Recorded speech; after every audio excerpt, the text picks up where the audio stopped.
Hello, I'm Neil De Silva, and this is my masterclass on horror writing. Thank you, Wattpad, for having me here. So, it is often said that horror is one of the most difficult genres to write, and this is probably because horror depends on the fact that you are creating fear in the mind of the reader. And fear is an emotion that is not so easy to create. You cannot fake fear. It is one of the most genuine emotions. Only when a person is genuinely scared will you feel that essence of your story. And that is what horror is all about. So how do we writers go about creating that emotion, making the reader really truly scared? So there were various ways that happens, and one of the ways that we do it, or I would rather say 7 ways that we do it, is what I'm going to share with you today. So here are 7 tips on horror writing which I will be giving to you in this masterclass.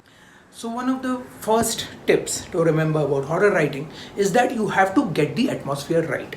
If you read the classic horror stories, you will find that this is one thing that they score highly on. Whether this is goth horror or urban horror, it is about the atmosphere where the story is playing out, and it is also the realism of it. So the best horror writers of the world will transport you on that scene. It You feel that the thing that is happening to the character is actually happening to you. So how do we do that? So for me, it is about evoking all the 5 senses. So I try to use such a language that will talk about the sights, that will talk about the sounds, that will talk about the smells, and probably even the taste and the touch. Because when we talk about something blood curdling, or the even when you talk about goose pimples, so that is all about touch. So when you evoke these 5 senses, when you talk about how the scene actually appears in terms of sight, smell, sound, etc., that is when the person slowly gets transported into the scene. So when you are describing a horror scene, make sure that you are using this kind of a description, this kind of a language, and slowly, detail by detail, you are pulling in your reader towards that zone.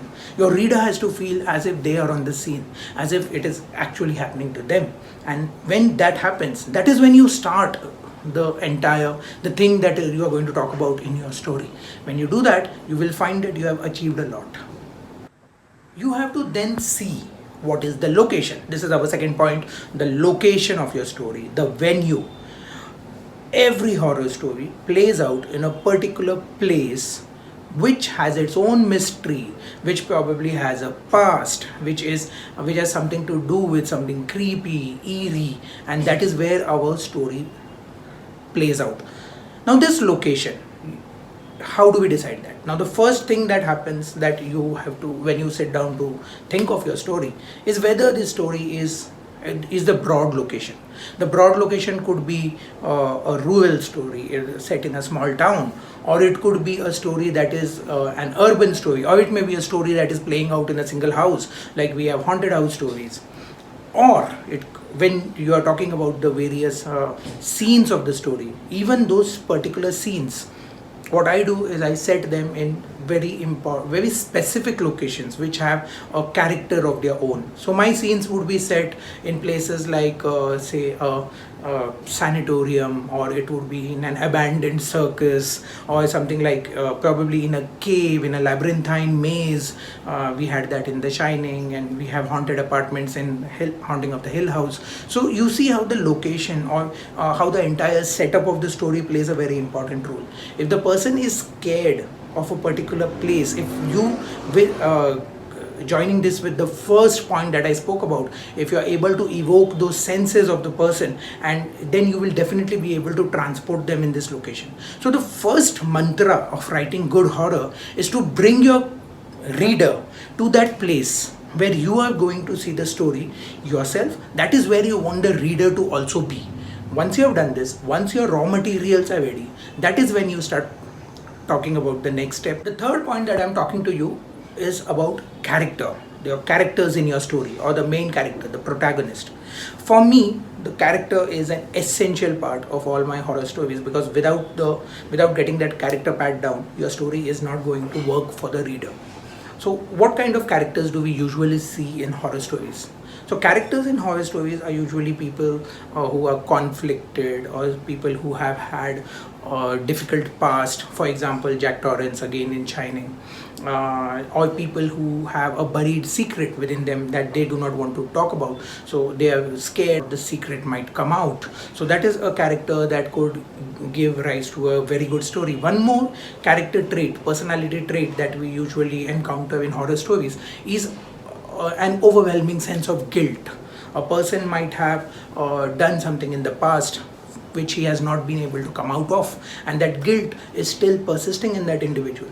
Now such characters rather, with dark traits that are they stem in their past, but they are dictating their present, and they are creating a paranoia about their future. These are the characters who will lend to a fabulous horror story.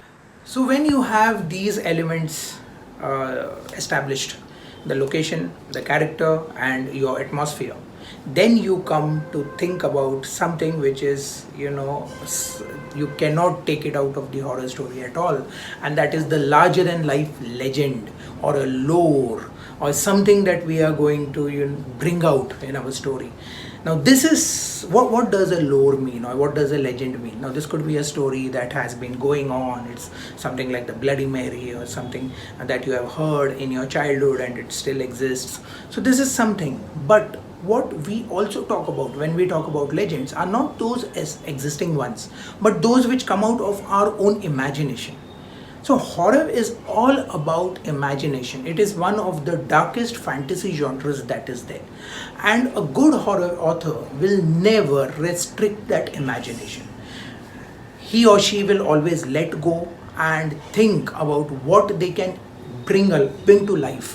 Which of their own fears, which of their own phobias they can bring to life.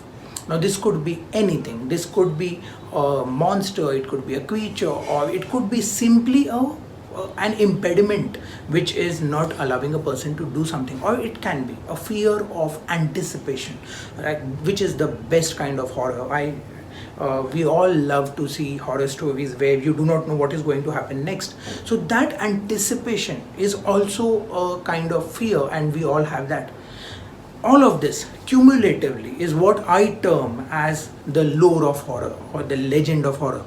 And this is where a good horror writer will shine, because this is where the horror writer will be able to show his or her imagination. The thing that a horror writer has to do is to see the real world, and then he or she has to think like how this real world could be warped, how it could be distorted, how could something happen in this world which would be out of the ordinary, which would shake that sense of complacency that we all have. And when an author is able to trap that and bring that into the story, that is when the horror story goes beyond the ordinary genres that we have. So think about the lore, the legend, keep listening, keep reading a lot of stories, local stories, and then take those local stories and let your own imagination run riot. Do not, it doesn't make sense to just capture a story that already exists, but think how you would be able to bend the minds of your readers by creating something out of your own imagination. The next point that I'm going to talk to you is a little contentious. You have to bring out your inner fears when you are writing horror. So when talking about myself, I am not a very bold person. As a child, I had a lot of fears, phobias. I used to get scared of the darkness and of lonely streets. I would be scared of almost everything. As in when I started writing horror, I started exploring my own fears, my own phobias. And that is when what happened is, because I was frightened of all those things, because I was afraid of the dark, I could relate my character's fear with my own fear. And that is what made the story a notch higher, because I talked about there might be a monster that would just jump behind me in the dark, stuff like that. So a horror writer has to bring his or her own fears out, because that is what creating fear is all about. You cannot create fear unless and until you understand it.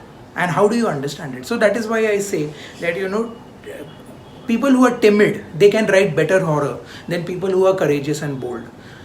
Explore your fear. Do not be afraid to be afraid, because that is what horror writing is all about. So now I'm going to talk to you about the next point, and that is tease, tease, tease. You have to tease your reader. So horror writing is like a good act of love making. You do not directly dive right in. So how do you do that? Creating that anticipation, creating that fear that something will happen. The protagonist and the antagonist, or the phobia, whatever it is coming closer, but they have not combated yet. So prolonging that moment, talking about what happens in the interim, which is on a crescendo, because it is taking your fear level notches higher with every scene that you play, is what writing good horror is about. In horror writing or in a movie, how it is, the moment the monster comes on screen, the fear is down, the level plummets. So keep that monster or the fear or your trump card behind your back till the time the reader is completely in a sense of heightened anticipation, like whatever will happen, even a push might become a shove. So that is how you build horror. When you sit down to write your scenes, try to prolong that combative moment as much as possible, because horror is all about facing fears, and you do not want your reader to face that fear at the wrong point in the story. You want to do that to happen when it should happen. And here we come to the final point. Again, this is my observation, my way of writing. Feel free to disagree. But how I write is horror is by not plotting it extensively beforehand. There were two schools of writing, as you know. There were people who write stories after plotting an entire outline, even scene by scene, and then they start unfolding the story according to the scene. But then there is this other school of writers who fly off the seat of their pants, and they will take the story as it comes. That is intuitive writing. You have the characters pat down, you have the conflict, you have the location. Now all you have to do is to make them play, and that is the kind of writing I love. Let me tell you why I love pantsing when it comes to writing horror. That is because I feel that horror is a journey for myself as well as a writer, as it should be for my reader. If I want my reader to feel scared at a particular moment, then that would work most efficiently if I myself get scared when I'm writing it. Now, if I have plotted that scene beforehand, if I know exactly what is going to come, then that fear is diluted for me. And because of that, probably I may not do justice to the scene. So I'm not talking about pantsing all the way. I'm not talking about not knowing what your climax is or what is going to happen at the end of the tale. No, that doesn't work. I always have an idea of where I'm going, what is going to happen, and how the tale will wrap up. I have a very broad idea of that. But it is the journey that I'm not sure of, the route that I'm taking, that is what I'm not sure of. And that is how I write. I frighten myself as I am writing, and then I hope that the reader will also feel that same fear that I felt when writing the story. That is how it works for me. So that was my masterclass, people. Hope you enjoyed it. Hope it helped you in some way, and I'm looking forward to see your horror stories on the Wattpad platform sometime soon. Thank you.